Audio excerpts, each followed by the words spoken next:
ለምን ትቀየሙኛላችሁ? እኔ እኮ ከ2 ዓመት በላይ ልጄን አላየሁትም። ናትዬስ ቢሆን ለእሷ ብሎ አይደል ታግሶ ዝም ብሎ ቁጭ ያለው። እሷም ልጇ ካየች እኮ ከ4 ዓመት በላይ ሆኗታል። ካስቀየምኳት ይቅርታ ጠይቃታለሁ።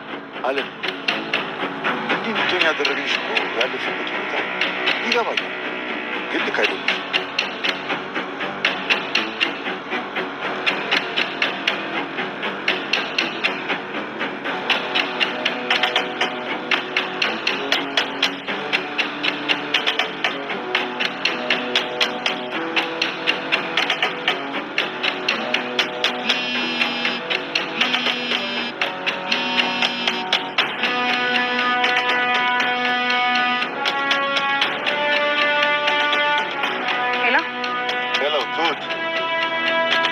ልጅሽን ይዤ ወደ ቤት እየመጣሁ ነው። ምን? ኦኬ፣ ድምጿን ስሚያት ደግሞ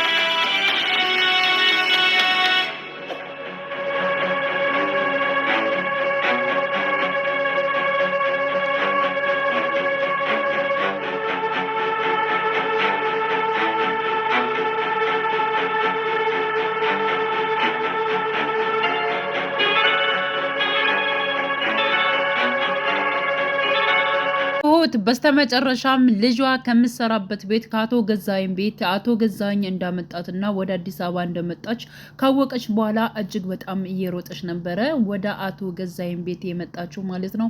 ምክንያቱም ልሽን ወደ ቤት አምጥቻታለሁ፣ ድምጿን ከፈለግሽ መስማት ትችያለሽ በማለት እንግዲህ በልጇ ለመደራደርና እንዲሁም ደግሞ ያው እናቴ የከሰሰውን ክስ ማለት ነው ያው ለመተው ወይንም ደግሞ ለማስተው ስለፈለገ ትሁትን በምን ምክንያት ባጠምዳት ነው ናቲ እኔን የከሰሰኝን ክሱን ማንሳት የሚችለው የሚለውን ነገር እንግዲህ ከቤቲ ጋር አቶ ገዛኸኝ ከተነጋገረ በኋላ የግድ ቦምብን ሳያፈንዱብኝ ከራሳቸው ላይ ማፈንዳት እፈልጋለሁ ባለው መሰረት እንግዲህ አዎ በጣም ከባድ ላይ ነኝ፣ ስለዚህ ትሁትን በምንም ነገር አስፈራርተህ እንዲሁም ደግሞ ናቲን እንድትጫነው ታደርገዋለህ። ናቲን ከተጫነችው ደግሞ በእርግጠኝነት ትሁት የምትለውን ነገር በሙሉ ናቲ ያደርጋል በሚል አስተሳሰብ ነው እንግዲህ አሁን ላይ ማለት ነው አቶ ገዛኸኝ ትሁትን ልጅ በመያዝ እንግዲህ ወደ ቤቱ አመቷታል ማለት ነው። በዚህ ሁኔታ እንግዲህ ትሁትን በጣም ደስ ብሎታል፣ ግን ደግሞ በሁኔታው እጅግ በጣም ነበር እየተደናገጠችው። ምክንያቱም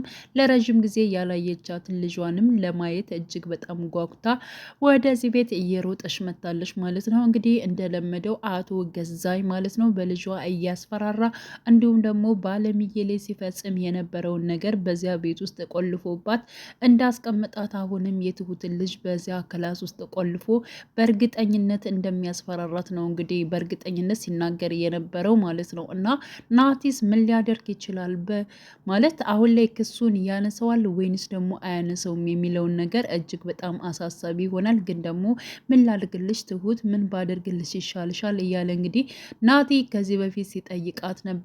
እውነት ለመናገር ይሄን አድርግልኝ ብዬ ችግሮች ቢፈቱ ኑሮ ምን አለ ሁሉን ነገር ባልኩ፣ ግን ደግሞ ይሄን አድርግልኝ ብልክም ምንም አይነት ችግር የሚፈታ አይመስለኝም በማለት እንግዲህ ትሁትም ስትናገር ነበር። ግን ደግሞ አሁን ላይ አቶ ገዛኸኝ ያው እያንዳንዱ ናቲ የሚያደርጋቸውን ነገሮች ማስቆም አለብሽ፣ እሱን ስታስቆሚ እኔም ልሽን ሰላም ትሆናለሽ በማለት እንግዲህ በዚያ በኩል ማለት ነው ከትሁት ጋር የሚደራደር ይመስለኛል። በእርግጠኝነት ትሁትም ለልጇ ስትል ማለት ነው ናቲን እንደምትለምነውና እንዲሁም ደግሞ አባቱን የከሰሰውን ክሱንም እንዲያነሳ ትጠይቀዋለች። በእርግጠኝነት ናቲም ይህን ጉዳይ ያደርገዋል ብዬ አስባለሁኝ።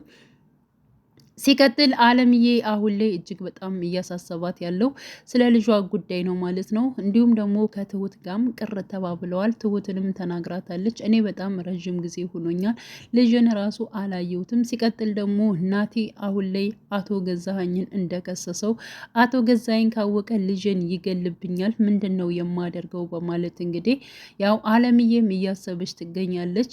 ትሁትም የኔ ጉዳይ ግን ምንም እያሳሰበች አይደለም ሳ አለምዬ ምን ሆነሽ ነው? የኔ ልጅ ራሱ እኮ በአቶ ገዛኝ እጅ ነው ያለችው በማለት እንግዲህ ተናግራ ነበረ።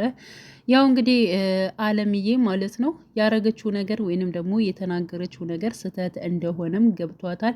እንዲሁም አባይም አናግሯታል። ትሁትም ለረጅም ሰዓት ያው ለረጅም ጊዜ ልጇን አግኝታ አታቅም። ሲቀጥል ደግሞ ከዚህ ውስጥ የገባችው ለእናንተ ብለ ነው እናንተ የሆነ ነገር እንዳይደርስባችሁ ብላ ብዙ ጊዜ ራሷን በመጉዳትና ልጇንም አሳልፋ በመስጠት ደረጃ ደርሳለች። ስለዚህ አለምዬ የእሷንም ስሜት መረዳት አለብሽ፣ ግን ደግሞ እኔ አልፈርድብሽም ከደረሰብሽ አንጻር ነው በማለት እንግዲህ አባይም ተረድቷታል።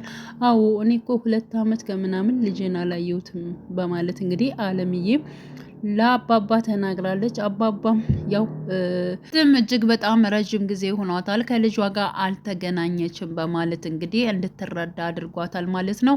አለምዬም አዎ አጥፍቻለሁኝ፣ ስለዚህ ይቅርታ ጠይቃታለሁ ትሁትን በማለት እንግዲህ ተናግራለች ማለት ነው። ሲቀጥል ደግሞ ናቲና እንዲሁም ደግሞ ቤቲ እየተነጋገሩ ነበረ። ያው ናቲ ምንም ነገር እንደሌለው ደሃ እንደሆነ ነው እንግዲህ ስትናገር የነበረችው።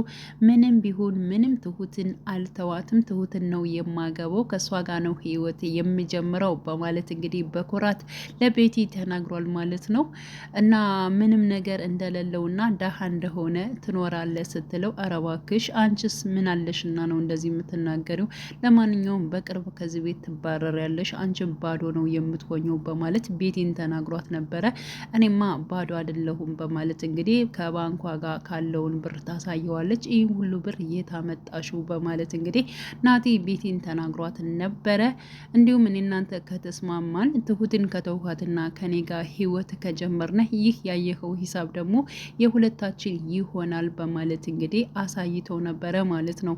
ናቲ እጅግ በጣም ነበር የተናደደው። ይህ ሁሉ ንብረት እንግዲህ እናቱ በጣም ጠንካራ በነበረችበት እንዲሁም እንደ ወንድ ሁና ሰርታ እንዳጠራቀመችው ሲያስታውሳት ነበረ ማለት ነው። ስለዚህ ናቲ በእርግጠኝነት የእናቱን ንብረትም እንደሚያስመልስላት ማለት ነው ቃል ገብቶላታል።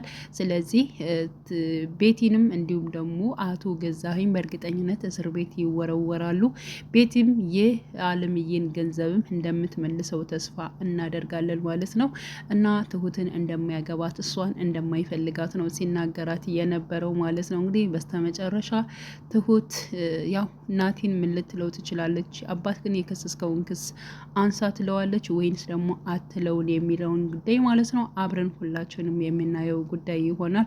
ውድ የቻናሌ ተከታታዮች ቤተሰቦች በያላችሁበት ሰላማችሁ ይብዛልኝ። ለቤቴ አዲስ የሆናችሁ የደውል ምልክቱን በመጫን ቤተሰብ የሆኑ ነባር ቤተሰቦችም ስለምታበረታቱኝ እጅግ በጣም አመሰግናለሁ። መልካም ጊዜ ተመኘውላችሁ።